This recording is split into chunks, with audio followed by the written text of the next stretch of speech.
Hi friends, నేనైతే పొద్దున్న గుడికెళ్తున్నా అని చెప్పినా కదా! చండీ యాగం ఉంది. అక్కడ యాగంలో అయితే మేము పాల్గొన్నాం, వెళ్తున్నాం అని చెప్పినా కదా ఫ్రెండ్స్ పొద్దున. చాలా తొందరగా వెళ్తున్నా అని చెప్పినా కదా! చాలా తొందరగానే వెళ్ళినాం. అక్కడ వెళ్ళేలోపు అయితే 6:30 అయింది. 6:30 అయింది. ఇంకా వెళ్ళగానే రెడ్ కలర్ డ్రెస్ ఏసుకోమని చెప్పిర్రు. వెళ్ళగానే ఇంకా రెడ్ కలర్ డ్రెస్ ఏసుకొనైతే కూర్చున్నాం పూజలో. తొందరగానే కూర్చున్నాం. పోగానే 6:30 అయింది కదా! 6:30 కూర్చోగానే ఇంకా 2 గంటల వరకైతే పూజలోనే కూర్చున్నాం. 2 తర్వాత అయితే పూజ కంప్లీట్ అయింది. 2 తర్వాత పూజ కంప్లీట్ కానీ ఇంకా అందరికి అన్నభోజనం పెట్టిర్రు. అన్నభోజనం పెట్టిన తర్వాత ఇంకా అక్కడ కొద్దిసేపు 4 గంటల వరకు అట్లా ఉండేసి 4 గంటలకు బయలుదేరితే ఇక్కడ రాదాకి 6:30 మళ్ళీ ఇప్పుడు 6 అయింది సాయంత్రం.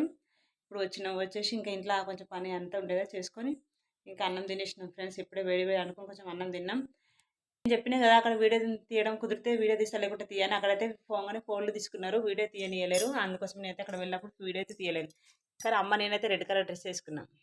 చాలా చలి పెడుతుంది కదా! చలికి నాకు మాటలు కూడా కరెక్ట్‌గా మాట్లాడడానికి కూడా వస్తలేదు ఫ్రెండ్స్. అందుకోసం కొంచెం మాటలు పోతున్నాయి.